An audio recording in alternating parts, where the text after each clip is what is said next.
Olá, bom dia, né? Eu, ou boa noite, ou boa madrugada, ou bom atemporal, né? Que o YouTube não tem tempo, né? É, e eu tô fazendo mais um vídeo sobre o canal de redução de danos, né? Sobre drogas e prevenção e outras políticas e principalmente sobre informação, né? Ah, e eu percebi que estava faltando uma parte importante, né? Ah, um vídeo sobre cocaína, né? Então eu vou dedicar esses próximos 15 ou 20 minutos aí sobre o tema cocaína. Bom, a cocaína é definitivamente uma droga bem perigosa, né? Como eu já disse aqui, N-bomb é uma droga viciante, não é viciante, né? Tal, N-bomb é uma droga que traz dano cerebral permanente. Ah, é, e isso é um problema sério. A cocaína, o problema sério dela é que ela é viciante. Então, o vício em cocaína é um vício difícil de ser tratado.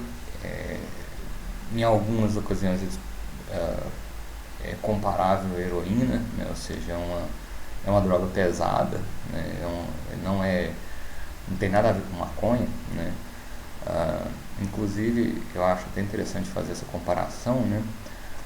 Por exemplo, a maconha, você percebe que existe uma cultura assim dos hippies da década de 60, 70 e até hoje, né, de pessoas que defendem a paz, amor, né, e são assim, pessoas calmas, né, é, e são é, indivíduos que efetivamente eles são muito é, eles querem um mundo pacífico, menos beligerante, né, com menos armas, né, com paz, né, com uma sociedade onde não exista repressão, né, onde as pessoas sejam mais livres, né. Você vê que o uso da maconha e o protesto contra a guerra do Vietnã, na década de 60, 70, eram coisas que andavam juntos, né? Tipo assim, os hippies fumavam maconha e protestavam contra a guerra, né? Então você tem uma espécie de cultura de paz associada à maconha. Ah, isso não acontece com cocaína, tá? Isso realmente não acontece com cocaína. Ah, e por quê? Né? Por que tem uma droga é, tem uma cultura de paz e cocaína tem uma cultura de guerra, né? Ah, bom, inicialmente eu gostaria de fazer essa consideração etnográfica, né? E de que o responsável por essa guerra são os brancos, tá? A etnia branca é, foi a etnia responsável por tornar a, a, a cocaína. Primeiro que foram os brancos que sintetizaram a cocaína, tá? A cocaína foi sintetizada também como remédio, como é, como por isso que é bom você editar o filme, né? Você não, como anestésico, né? Da mesma forma que heroína também foi formalmente produzido pela indústria médica como anestésico. É, e essa cocaína, né, ela era produzida de uma maneira bem diferente da cocaína que é vendida na rua, né, hoje. É, mas enfim, essa cocaína medicinal é, foi abandonada por problemas de dependência, né, ou seja, a pessoa tinha dor, eles aplicavam cocaína como anestésico e chegava no final a pessoa desenvolveu uma dependência por cocaína, ou seja, a pessoa tinha um problema e eles apresentavam uma solução que era pior do que o problema que a pessoa já tinha, entendeu? Então, foi abandonado o uso, né, de cocaína, né. Uma das pessoas que usou esse tipo de cocaína medicinal, né, que era uma cocaína era uma cocaína feita no laboratório de uma maneira mais pura, né, com solvente orgânico, acredito que de melhor qualidade, que não seja gasolina, né, um solvente orgânico, eu não sei qual que eles usavam nessa época, século XIX, né, mas o Sigmund Freud, o fundador da psicologia, foi uma das pessoas que usou bastante cocaína durante muito tempo, né, e ele não morreu por overdose de cocaína, né, ele morreu por causa de câncer que foi gerado por causa de tabaco, por excesso de charutos e cachimbos, né? E foi um grande usuário de cocaína, né, durante boa parte da vida dele, né? Eu acredito que essa cocaína que ele usava era uma cocaína de melhor qualidade, né? E era uma cocaína, e ele também não era um burro, né? Tipo, ele era um médico, né? Então, assim, ele não teve overdose porque ele sabia dosar, né? Ele não era um usuário qualquer, ele era Sigmund Freud.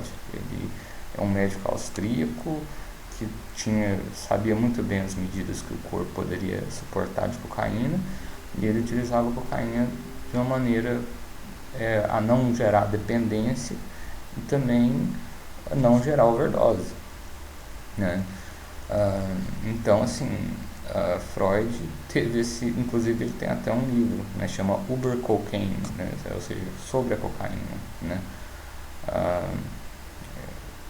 Primeiramente foi editado em alemão, né. Então, mas falando sobre a questão da violência, né, relacionada à cocaína, né, por que existe essa cultura de guerra, né? Bom, os brancos, né, vieram até a América do Sul, né? Isso aconteceu por volta do século XIX, e eles encontraram índios. A América do Sul foi descoberta em 1500, tudo bem, né? Mas existiam brancos migrando para cá. Então, em 1850, alguma coisa, apareceu um branco por aqui, e ele começou a andar com os índios, e os índios mostraram para esse branco uma planta. E essa planta, ela tinha uma folha que era a folha de coca, né? A folha de coca, ela é bem menos nociva do que a cocaína, entendeu?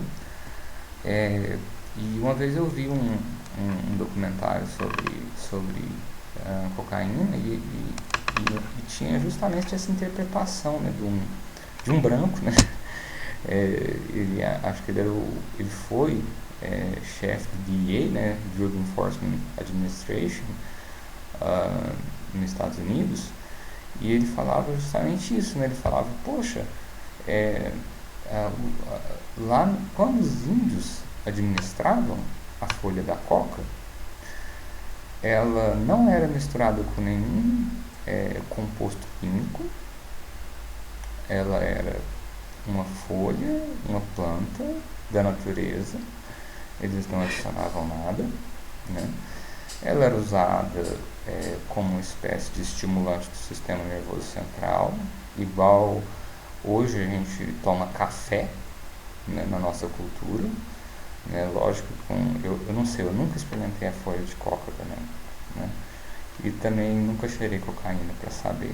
Então, assim, as minhas experiências são muito relativas à pesquisa, e ao meu trabalho eu vejo muita gente sob efeito de crack, né? E aí, mas ele disse exatamente isso, né? Os brancos fizeram uma interpretação totalmente errada da cocaína, né? Da coca, né? Por quê? Porque eles pegaram essa folha dessa substância e eles separaram o alcaloide, que é o princípio ativo, por meio de um solvente orgânico, ou seja, eles tiraram daquela folha, separaram o que era clorofila e separaram o que era o alcaloide da cocaína, que liga no transmissor, né, cerebral que liga no neurônio, aquilo que fazia efeito, né, concentraram essa substância e a partir daí eles fizeram uma coisa que era muito mais forte do que a folha de coca, né. Os índios, no Chile, por exemplo, né, que tem uma cadeia de montanha, né, que é um relevo, é muito comum você ter que subir e descer a montanha. Era um sinal de boa educação entre os índios se você via uma pessoa descendo, subindo a montanha e você estava descendo, era uma boa educação você oferecer folha de coca para a pessoa que estava subindo a montanha. Porque quando você sobe a montanha, o ar é um ar rarefeito. Então você vai ficando mais difícil de respirar, porque a quantidade de ar é menor à medida que você vai subindo a montanha. Então eles pegavam e ofereciam, era boa educação se oferecer, porque a pessoa, quando ela mascava a folha de coca, ela ficava com o sistema nervoso estimulado e ela sentia menos esse problema da respiração, né? Essa dificuldade de respirar era diminuída, ela se sentia mais disposta, né? E ela conseguia fazer uma viagem mais tranquila, né? Então era uma forma de boa educação, né? Os índios nunca tiveram problema, né? Eles nunca tiveram uma Cracolândia dentro de uma aldeia indígena, né? Isso é um problema bem regional, específico, é um problema mercadológico, né? Que as pessoas brancas criaram isso, né? E criaram uma cultura de violência muito grande em cima desse comércio, né? Então, o que aconteceu, né? Eles pegaram essa planta, descobriram isso, refinaram na Europa para fazer um remédio, que seria um anestésico. Descobriram que o anestésico não era um bom medicamento, né? E por fim, até optaram por opiáceos, né? Que são semelhantes aos opioides, né? Ou seja, eles até pensaram que, numa conclusão final, quem ficou com a aplicação médica foi a coisa mais próxima de heroína do que de cocaína, né? Que sobrou como opção foi mais pro lado da heroína do que para cocaína. Então, assim, não use cocaína. Essa é uma boa pedida, né? Não use cocaína, porque numa última análise, os médicos até chegaram a essa conclusão, né? De falar assim, olha, se for pra gente usar um anestésico muito forte, é melhor a gente usar um opioide, né? E foi o que prevaleceu, né? Então, o que aconteceu? As pessoas pararam de usar isso na indústria médica, só que o comércio ilegal, ele nunca parou. Eu não sei como é que era o comércio ilegal, não sei quando é que foi essa proibição, acho que foi no século XX, acho que isso aí foi utilizado, pelo menos o Freud morreu em 39, né? O Freud morreu em 1939. Eu não sei se na época que o Freud morreu, as pessoas podiam comprar e usar cocaína como remédio, né? Não sei se em 1939 era proibido, qual país da Europa que proibiu, mas eu sei que na década de 60 e 70 existiu uma guerra horrível, né, entre a Colômbia e os Estados Unidos, inclusive na década de 80, né, surgiu assim, Pablo Escobar, né, como um indivíduo perigosíssimo, né, que ganhou muito dinheiro, né, com até uma série dele aí, mais recente, né, com a atuação do Moura, né, que é um artista brasileiro, né, que mostra a ascendência dele, que era um contrabandista e que virou um traficante de drogas, que era praticamente um rei feudal, né, na Colômbia, né, e ele vendia drogas, ele vendia cocaína especificamente. E essa cultura de vender cocaína, ela tinha basicamente assim, esse ditado, né, de que o pó tem pressa, né? de que a cocaína, esse comércio, ele é rápido e cercado por violência, né? E isso eu acredito que tem a ver com o usuário final, porque o usuário final é que tem pressa, né? Por quê? Porque a pessoa que desenvolveu dependência química, ela quer usar mais, né? Seja na forma do crack ou seja na forma da cocaína em pó, ele tem a fissura, né? A desejo exacerbado, né?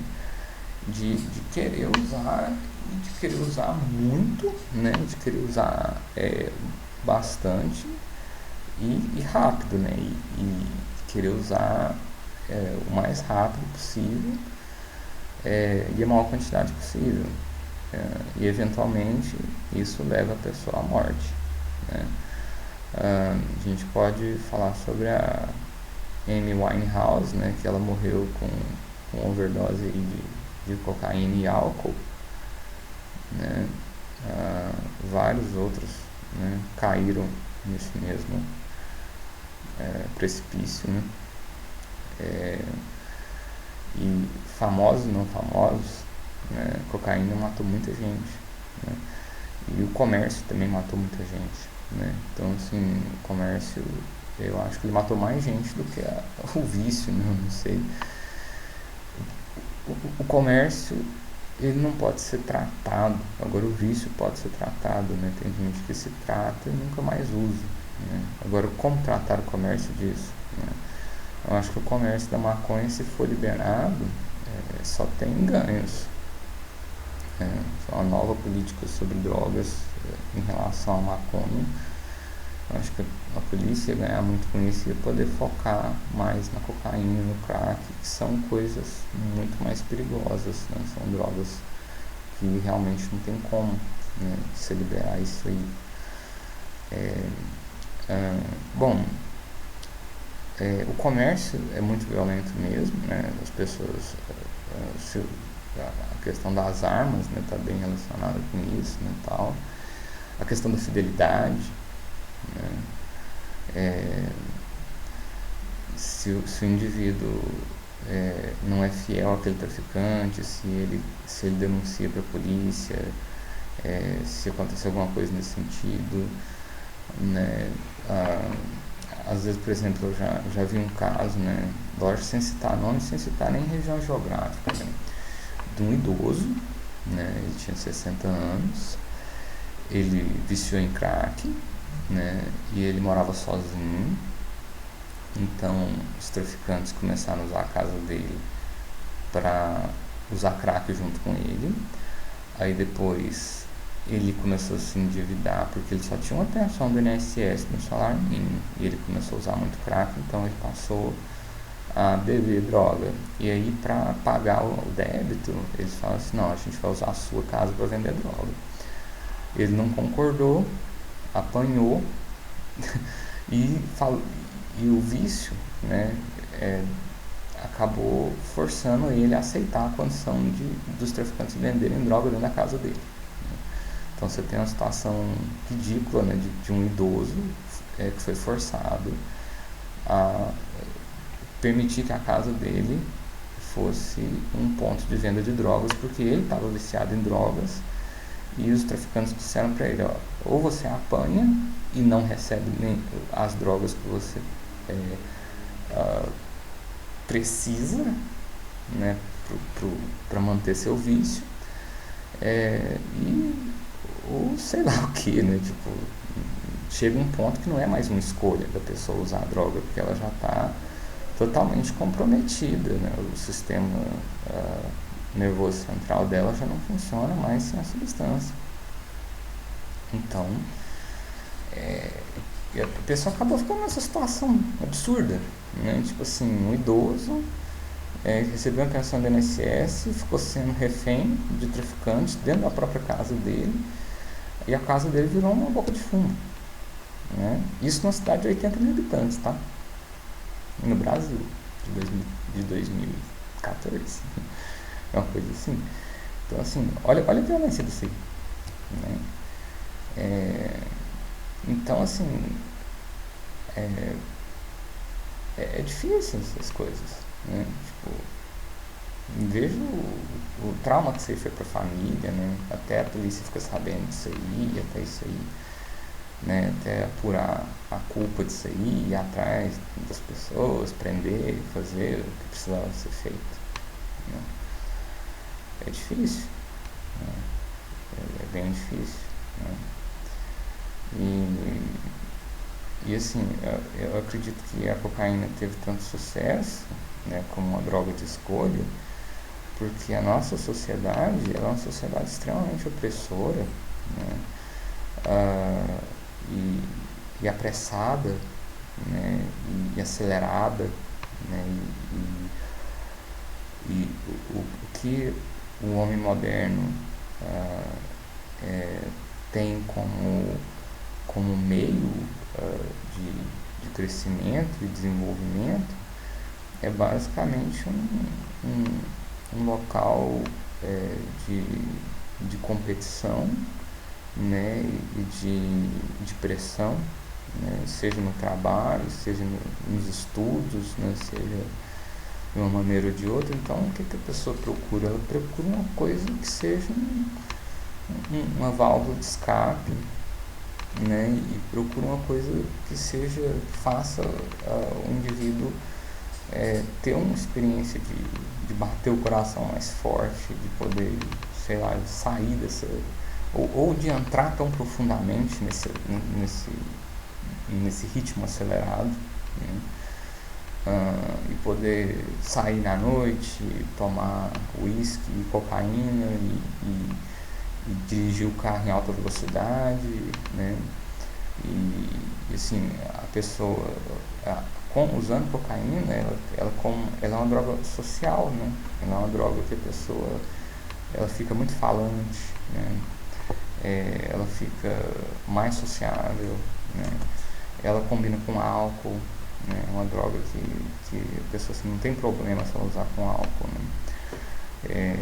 E, e é por isso que a modernidade tem um vício grande em cocaína, né? Porque a sociedade que a gente vive é uma sociedade opressora e, e apressada, né? E essas coisas e destrutiva, né, para o ser humano. Então isso vem de encontro a essa crueldade e esse comércio violento, né? E, enfim, a cocaína infelizmente vem deixando seu reinado, né, e fazendo os seus drug lords, né, no meio do caminho e matando tantas pessoas, né, viciando tantas pessoas. Lógico que não é toda pessoa que usa cocaína que se torna um viciado em cocaína, tá? Existem usuários eventuais. Existe pessoa que usa cocaína, sei lá, 2 vezes ao mês e não se vicia, né? Que usa cocaína quando jovem, né? E depois que faz 30 anos não usa mais, né? Depois que tem filho, depois que muda a vida de alguma maneira. Mas uma das coisas que eu queria falar nesse vídeo, né? Igual eu estava falando, cocaína no século XIX como medicamento era feito no laboratório de uma maneira totalmente diferente do que é feito hoje. Hoje, a gente tem, aqui no Brasil, a gente tem 5.000 quilômetros de fronteira com os principais países produtores de cocaína do mundo, né? Que a gente coloca Bolívia, coloca Chile, Colômbia, né? Venezuela. São países que têm tradição de coca porque os índios usavam coca, né? E aí você tem um campesinato pobre que não tem muitas opções de cultura para plantar, e você tem pessoas que são traficantes que pagam bem para eles plantarem folha de coca, né? Então eles vão lá e plantam a folha de coca, e aí eles têm laboratórios improvisados dentro da floresta amazônica, que é uns lugares assim bem difíceis de você conseguir ver, né? Precisa ser de helicóptero, precisa ser de avião, precisa ser bem satélite, né? Hoje tem, né?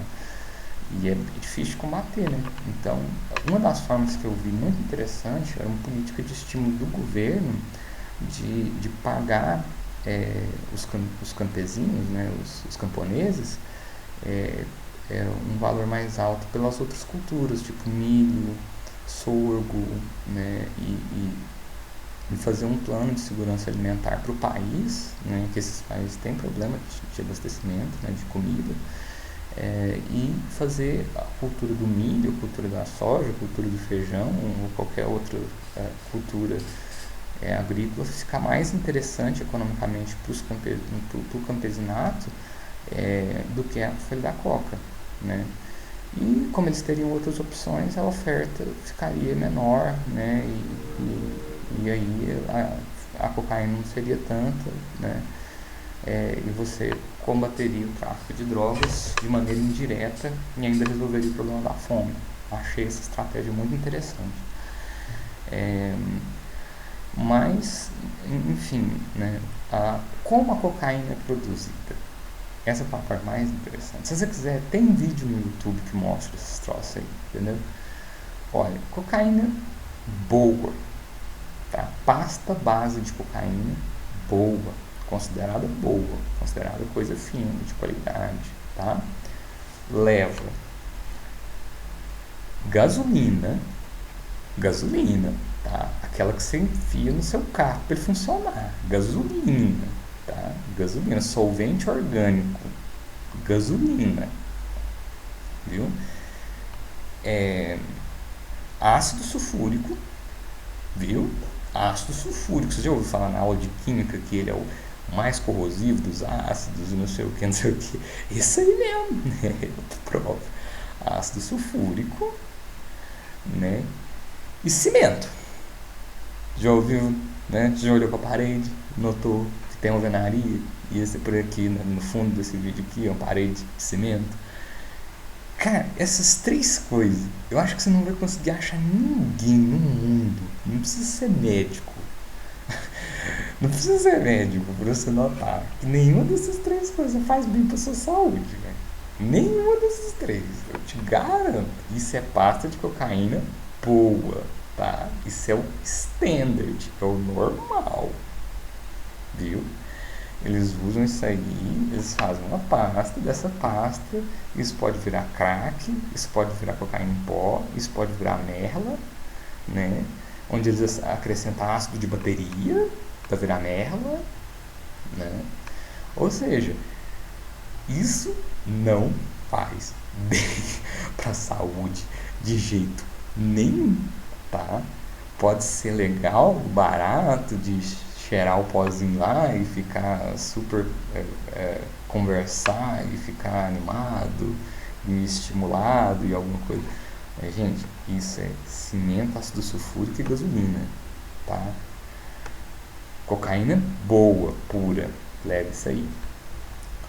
Bizarrices que a galera põe na cocaína com 90% de frequência, tá? Com 90% de frequência. Comprar cocaína boa é coisa rara, tá? Comprar cocaína boa é coisa rara, viu? 90% das vezes que a pessoa está comprando cocaína na rua, está comprando cocaína mediana para ruim. É mais fácil achar ruim mesmo, entendeu? Por exemplo, para você que é usuário de cocaína, você já viu cocaína meio amarelada? Né? Aquilo é crack moído. Aquilo é crack moído. Tipo, moeu crack, misturou um pouco de cocaína, misturou um pouco de crack e vendeu aquilo ali como cocaína, né? Você já viu o povo que usou cocaína e vomitou? Eu já vi gente que usou cocaína e vomitou. Isso não é cocaína. Isso não é cocaína. Entendeu? Eu não sei o que é, mas cocaína não é. Cocaína não produz vômito, tá? Tem gente que usa cocaína e vomita. Eu sei lá que bosta que foi essa, né?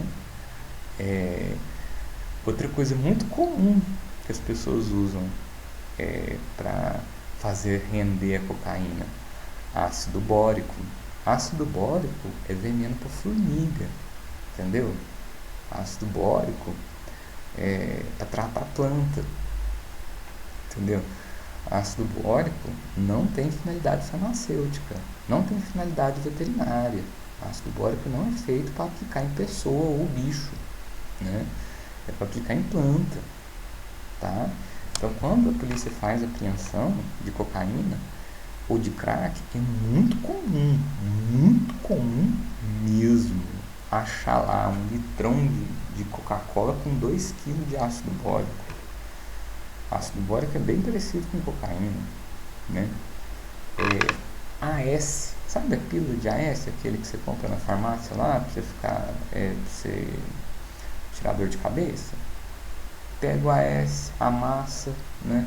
Mistura na cocaína, vende AS com cocaína também, né? Não vai, é menos mal, né, do que ácido bórico, mas enfim, também cocaína batizada, muito comum encontrar por aí, né? Ou seja, cocaína pura é uma raridade, gente.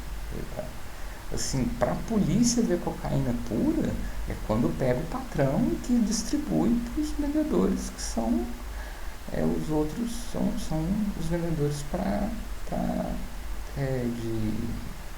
que vende para os finais, né? Pro varejo, né? E aí, essas impurezas, a mais absurda que eu já vi dessas impurezas foi vidro moído, tá? Então, se você acha que ácido sulfúrico, gasolina e cimento não faz mal, o que você acha de vidro moído? Né? Vidro moído, cara, isso é físico. Tipo, o gênio que teve essa ideia de colocar vidro moído, né, achou que ia abrir, né, algumas fissuras, alguns buracos, algumas ranhuras no seu nariz e nas suas mucosas, ia penetrar mais a cocaína, ia dar um efeito maior.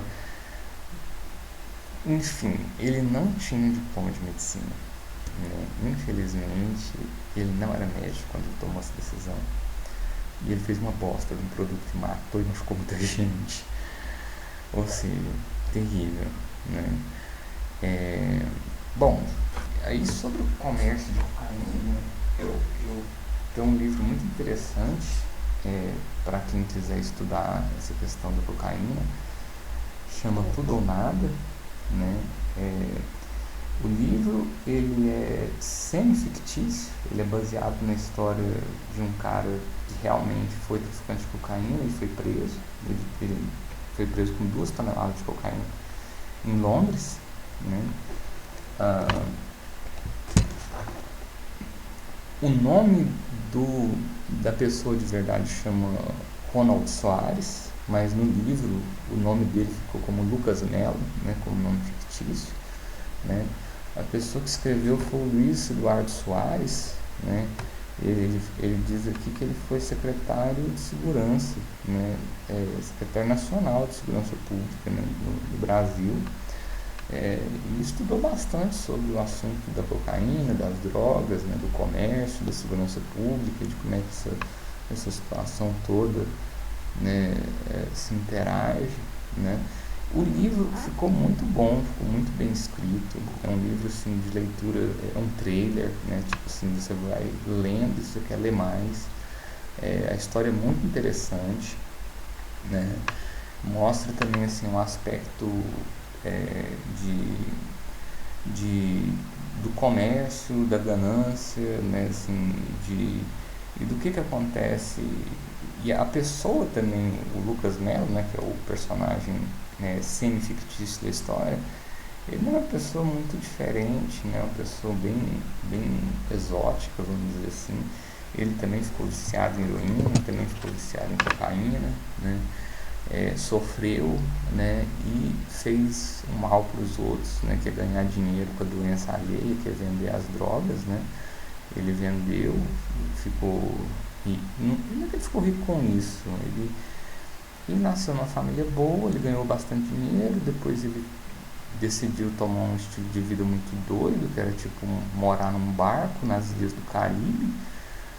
Eu particularmente adoraria morar num barco nas ilhas do Caribe, tipo assim, Cancún, Santibars, só lugar legal, assim, eu ficava indo de barco de um lugar pro outro, assim, tal, só as praias mais bonitas do mundo, né, no Caribe, na Flórida, né, então, eu só não queria ganhar dinheiro com o que ele estava ganhando, porque ele começou a vender maconha, porque a maconha da Jamaica, né, a Jamaica, na terra do Bob Marley, é uma grande produtora de maconha, né, e ele vendia maconha. Aí um belo dia, ele encontrou com outra pessoa, que também mexia com barcos, né? E essa pessoa pegou e falou para ele, olha, eu queria conversar com você porque você é um navegador, né? Você tem um veleiro e tem uma oportunidade de ouro aí de você pegar e colocar um monte de droga nesse navio seu e levar essa droga lá para Londres, né? Levar da Colômbia para Londres, fazer uma viagem transatlântica com um veleiro carregado de drogas. Vocês fazem pose de ricaço e atravessam o mar e aí vocês chegam lá e vendem esse negócio. E você vai sair dessa jogada aí com R$ 1 milhão, né? Acho que era US$ 1 milhão, né? Acho que era US$ 1 milhão que ele ia ganhar se tudo desse certo, né? Tipo assim, ia levar uns 2, 3 anos para vender a cocaína. E se tudo der certo, ele sair com US$ 1 milhão desse negócio. Ele era um cara já com 60 anos. E ele fez uma conta assim, mais ou menos por alto. Ele falou, se eu, sei lá, comprar uns imóveis, fazer uns investimentos assim, eu faço isso e fico com a aposentadoria garantida, né? E ele topou fazer esse negócio. Pessoa inteligente, formada em economia pela UFRJ, né, no Rio de Janeiro. Tinha contatos leais, inteligentes também, um esquema forte, né? Conhecia gente na Colômbia, conhecia gente na Inglaterra, sabia dirigir barco, né? Cheio de estrutura, coisa e tal. Se fudeu, foi preso. Né? Então você vê assim, até a pessoa que é qualificada, vamos dizer assim, teve um encontro com a polícia extremamente qualificada, né, que é a Scotland Yard, que é a polícia de Londres, né, e eles conseguiram investigar, levantar provas e prender, né, o Lucas Mello, um personagem fictício, e aí conta a história toda, né, da prisão, da época que ele passou na cadeia, né, enfim. Esse livro aqui vale a pena ler, tá? Chama Tudo ou Nada, né? O título. O título é bem sugestivo da questão do comércio da cocaína, né? Porque a gente arrisca tudo, né? Tipo assim, ou tudo ou nada, né? Ou o cara ganhava US$ 1 milhão, ou a vida dele se tornou uma porcaria, né? No final das contas, o cara de 60 anos de idade foi condenado, eu acho, com uns 20 e tantos, 30 anos de cadeia. Então, o cara com 60 anos vai sair da cadeia. Lá na Inglaterra, a progressão de regime não é aquilo, não é banana igual no Brasil, não é pizza, não é... Lá ele ia sair bem velho da cadeia, mas ele conseguiu ser transferido para o Brasil, e aí ele pagou uma cadeia bem mais curta, né, e foi para o semiaberto, né, tal, e ele conseguiu uma coisa melhor na execução de pena. Mas mesmo assim, né, você vê pessoa que, né, era inteligente e não prosperou no crime também, não. Tipo, não conseguiu se dar bem, né? Vídeo de 40 minutos, ninguém vai assistir isso aqui. Então tá bom. Se alguém, porventura, assistir esse vídeo até o final, meus parabéns. Né? Muito obrigado pela atenção.